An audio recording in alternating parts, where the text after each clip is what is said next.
If you guys have been following us on Instagram and YouTube, you probably saw me go to various comic cons. Now, what really lights up these events are cosplayers. And so, we're going to be talking to some of them today. Check them out.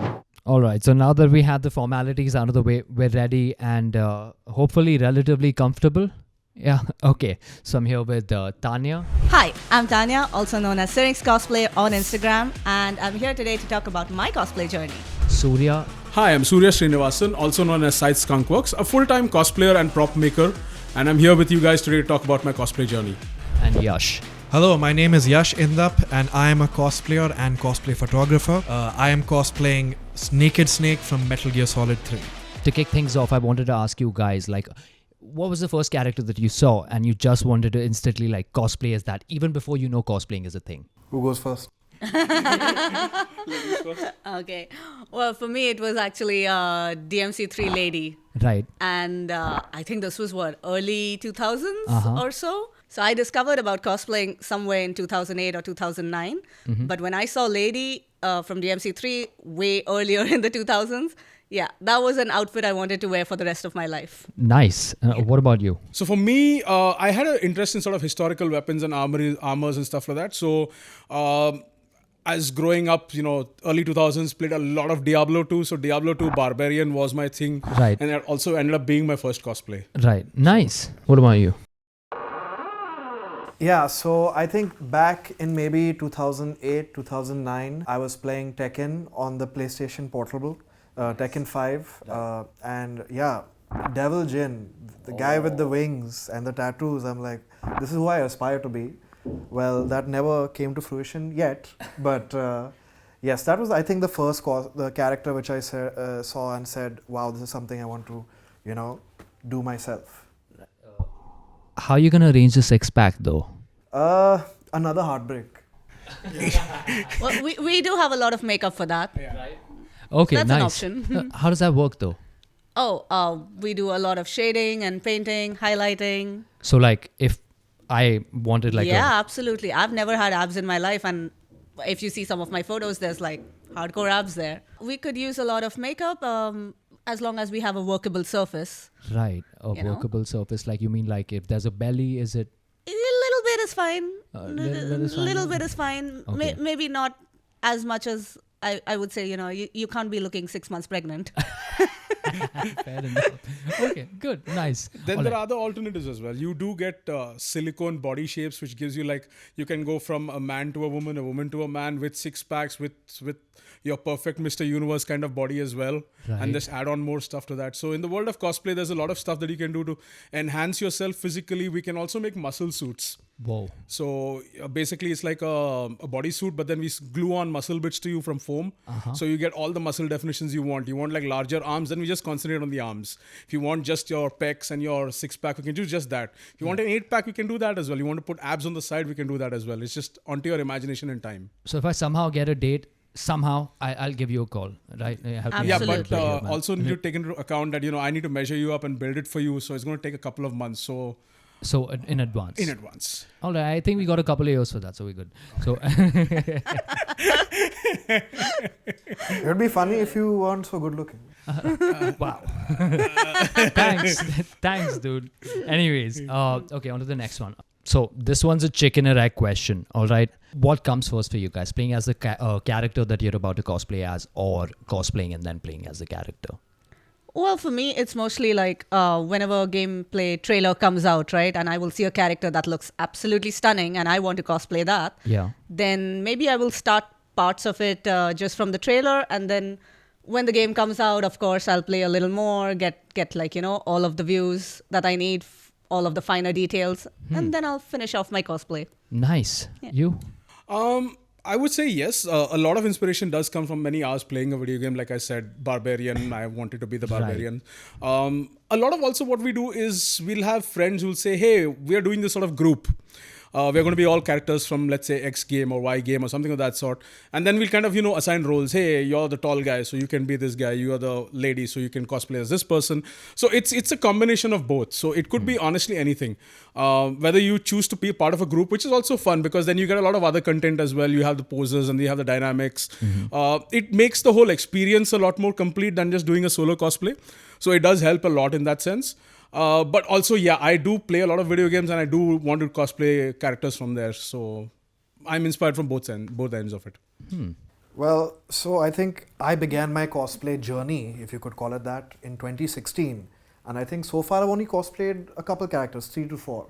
But all of those characters have like a really deep, I have a deep bond with them, you could say, because yes, all of the cosplays I've done are after I'm more, experienced with who that is and, just how the character is as they are, Right. So that's where I, cosplayed from, because I'm like, okay, I really resonate with this character. So it's more like that for me. Nice, dude. Thorough. All right. So moving on, how deep does this thing go for you? Like, as in when you are cosplaying someone, do you actually like make it a point to be that character, as in behave like them? Oh, no, absolutely not. No. At any given point for me, cosplay is more about just how I would be as the character more than anything. Right. Like, oh my God, if I had those weapons, if I had those powers, how cool would that be? Right. It's more of a self-appreciation in that point. Right. Fair enough. For me, I think, see, a lot of people, it's maybe not directly answering your questions, but a lot of people have this insecurity about themselves ki, hey, I'm not tall enough to be this cosplayer. Right. Or I do not have the perfect physique to do this cosplay. Like for me personally, I have a lot of resonance with the later Kratoses from the newer God of War games. And when I cosplayed Kratos, I had not played the games.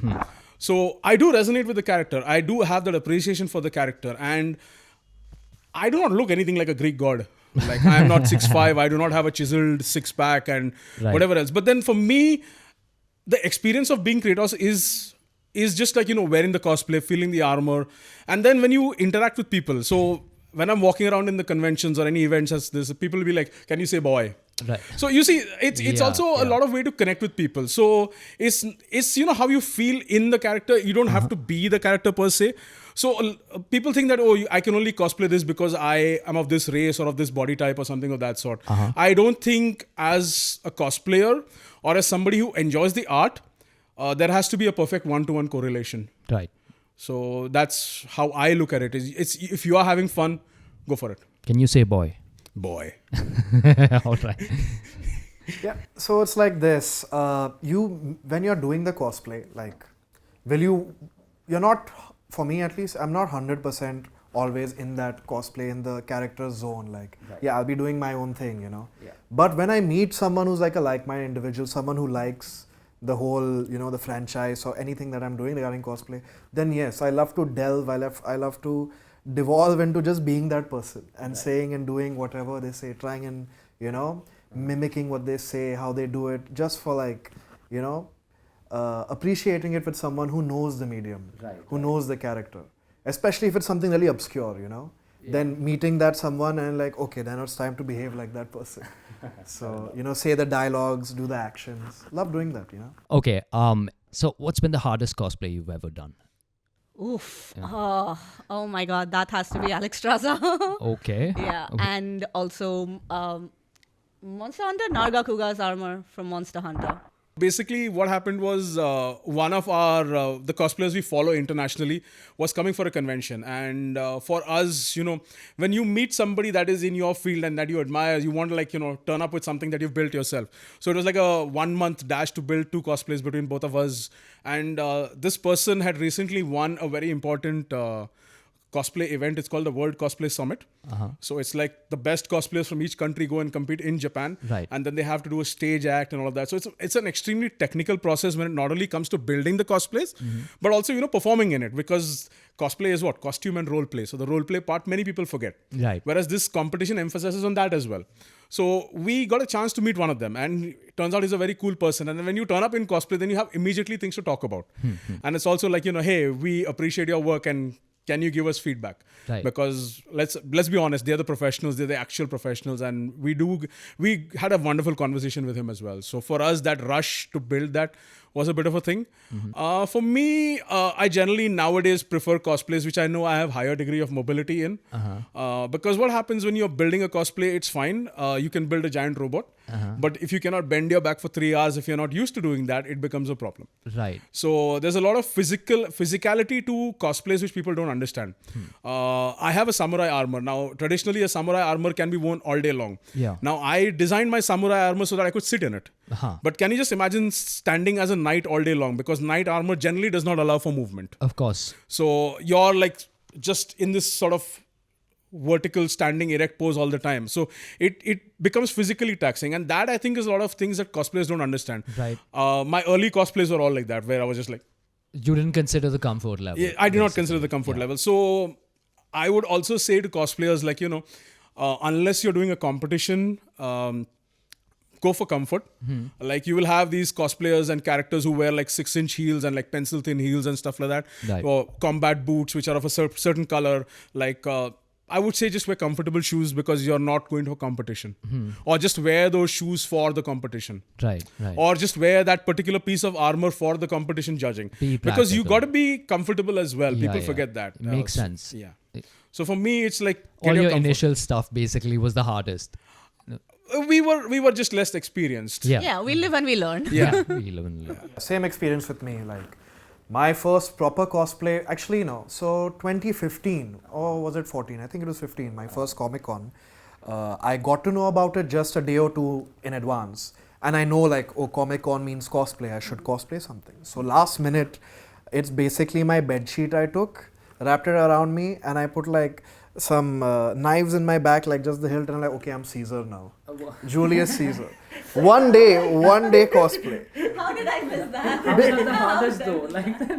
No. That was my first one. But the second one, which I did, I'm like, okay, now let me put in some effort. Because I just knew, like 2 days in advance. So now I know, okay, it's going to happen again next year. So I put my effort in. So that's when I did Geralt. And yeah, it was humbling for sure. Because that was my first experience with, you know, actually building something that I'm going to wear, something that, you know, has to hold together, and, you know, it has to evoke that, okay, this is this character. Right. And as someone who just started, I was lucky because, you know, I was my junior college, I went from ICSE to HSC, so I had a lot of time on my hands, if you know what that is. So I bought whatever could be bought, you know, things like I couldn't make the boots, so I got the boots made. But the things which I had to make, for example, the chainmail, which was the most arduous part of the entire thing. Right. Manually having to put those rings together, glue them on, hope that they'll stay on, which they didn't. But that was my first time, and I learned a lot from that. I think always the beginning cosplays which are going to be your most difficult, because it's just like, you know, driving a car or like learning an instrument. The more you do it, the more you know, easier it is for you to Fair go enough. through the motions. Yeah. Right. What's been your favorite game in 2025? Ghost of Yotei. Yeah. Oh my god, Nice. it is so pretty, and you get a wolf companion, so It's pretty cool. Like, yeah. I did think Silent Hill F was also absolutely stunning. I don't Right. do well with horror, Yeah. and neither. well, actually, while playing it, I was like, this seems sort of familiar. There was something at the back of my head that I'm like, there's something that is very familiar about this. I don't know. I could not really place my finger on it properly. But after a little while, like my husband like comes along and he's like, "Hey, you said you had something about the Silent Hill new game." I was like, "Yeah, something's off." And he was like, "Do you know who wrote it?" And I was like, "Who wrote it?" And it is the same author who wrote Higurashi When They Cry. an anime I watched when I was very young and terribly been traumatized by. Right. The way the controller just dropped from my hands, I'm like, nope, not touching this anymore. Thank you, bye-bye. I got to check this out then. Like, it was like that. Yeah. So, I mean, I don't know how much of anime you watch, but like... A little bit. Yeah, I grew up with a lot of anime. Right. And let's be honest, anything that you see right now is nothing compared to how dark the 90s and 2000s were. Is it like Berserk level dark or like darker? Evangelion level dark. It's insane. Like when you watch these shows, you really want to go pay for therapy for everyone who worked on it. So this is basically like the Lovecraft of anime. Yeah, much more, I guess. Yeah. Okay, I'll think about it. How about you? Yeah, coming back to gaming. So I'm somebody who enjoys a lot of grindy kind of games. So I play a lot of Helldivers, and I've recently got back into Division 2. So Right. Oh, hey. Buddy has also been like messing with that game. I'm currently there's a Christmas event going on, so I'm just like as many hours as I can. I need that exotic weapon. So Okay, so you value like a good progression system in a game like that. A good progression system, and for me, like honestly, the way the Division is designed, so there's a lot of build options. Like I don't want to use this gun. I'll go change some few armor pieces and go play with that gun for like 3-4 days. I'm like, okay, I'm done with this. Now go back to something else. So it's like build variations. So similarly for Helldivers as well, right? You go to a certain world, then you know that this is your enemy type. So again, you get to fool around with your loadouts and what you call for your support and stuff like that. So it's basically been that. So let's start off by acknowledging that 2025 has been an amazing year for gaming. It has, absolutely. Because I don't know, man, like for me especially, I think my favorite game of the year is Kingdom Come Deliverance 2, because I'm a huge RPG fan and I love historic accuracy. Right. And the fact that the game is set in a place where I had one of my favorite vacations of my life, which was in Prague, and having the game where you can like just walk around and experience the city it is 500 years ago, and say, oh, I've stood there. Oh, this is where the statue was as well, and stuff like that. And also on top of that, having an amazing, extremely layered RPG within that system. And yeah, I think Kingdom Come takes it, but like other games like Hades 2, of Expedition 33, I think that's been spoken about enough, so I'll keep it there. Yeah. But it's a great game, especially given the circumstance. What else has been amazing? This Borderlands 4, I enjoyed that. Right. It's just been hit after hit, and Yotai, and so many. So yeah, I'm thankful for games getting better instead of at least this year. 2026 though, which games are you guys looking forward to? Oh, definitely Ari Requiem, because Leon's finally as old as I am. So, it won't be weird. Yeah, nice. But I am also looking forward to Ashley's story. There is some intense lore there. If you know, you know. Right. For me, I think it will be Marvel Wolverine, because you get to follow Logan. Yeah, and favorite the anti-hero. combat looks pretty good. Oh yeah. Combat looks good, and personally I also like the kind of intense gore that there is. So it's my kind of thing. So Same. Chutney dispensing machine. Time for it. What about you? This won't be surprising. I mean, it's 2026. There's a 6 in it. PGA 2K26. You can finally play with Tiger. GTA 6. Sorry. Actually, just flipping the script on me. If it comes out, I don't mind. 2027 ho jaye. Rockstar. Yeah. Our take your wallets are time. open. I say take your time. Yeah. Anyways, lastly, and I've asked this question to like literally every single soul I've ever met. What does play mean to you? Play. Oh, I think I would say escapism, so I don't have to do my chores. Right. I think it's just to cut off from the real world. So again, like escapism in some way. But yeah, there is a lot of personally for me, again, like I learned a lot of stuff from it. You play some of these older strategy games, so you learn history through that. There's games that you play tactics on, and then there's like you understand certain other tactics. So there's a lot of learning involved as well. It's not just you spending time on it. Right. It's not a waste. You learn numbers when you play RPGs. You're like, oh, plus 10 to attack. So what does the plus 10 actually mean? So it forces you to also think, and then also problem solving, and then there is the entire aspect of a lot of math. People say we don't do math, but you do your plus 10% to this, no? Yeah. So you don't look at it that way, but it's math. Yeah, I think most gamers would universally agree that gaming is not like just a brain dead thing where you're just sitting, you no. actually think. No, you have to There's think. a lot of games that make Yeah. you think. And those are the good ones. So, What is the question? Doc, what does play mean to you? Yeah, like to add on to what they said, it's a second life. You know, it's a life you're living parallel towards to your actual professional / just real life. So having that, you know, escape as it is, and it's not just an escape. It's like Surya said, you learn so much from it as well. I have applied things that, you know, I've seen in a game the day before, you know, something that happens in, you know, in real life. For example, I was playing the Walking Dead Telltale series, okay? I love that. And so there's like a scene where they have to get into like a barn. Yeah. And so this guy just takes he didn't have the key, so he takes a screwdriver and just removes the latch. And I was at a friend's terrace and I was locked and, you know, not condoning this, but just a small example, you know. And it worked, you know, like Lee taught me. I think Yeah. in that sense, the only thing maybe I have learned a little more from gameplay is slightly how to talk to people in the sense that, oh my God, option A is going to get me killed. Option B, maybe just a slap. Right. So that like goes in my head, like what's the right thing to Right, say? it gets the What's gears not turning. going to get me killed right now? Fair enough. I mean, I guess like I have everything I need from you guys, so we can like just like Except the abs. Except the abs, like we can talk to them. We can Yeah. talk to him later about it. Yeah, the abs, like- the bodysuit, and the muscles and all of that. yeah, we can work out the costing. Okay, do let everybody know where they can find you, like, you know, your IG handles and all Absolutely. We're on Instagram, all of us. So I am Scythe Skunkworks. I know it's a little bit of a thing. So it's Scythe, like the reaping tool, the farming tool. Skunkworks. that. Skunkworks. Skunkworks. Skunkworks. It has a backstory as well Right. for another day. Fair enough. I'm on Instagram as Syrinx, Syrinx.88. You just put in Syrinx cosplay, it'll come up. Nice. I too am on Instagram. You will see a lot of my cosplay photography more than my cosplay, but it has these lovely souls as well. Right. Yash _Indap, which is INDAP. And editors, please. Yeah. Just, you know. Anyways, if that didn't look too wrong, we can proceed. If you guys like this video, like the video, subscribe to the channel, ring that notification bell, all of that, and I'll see you guys soon. PlayStation.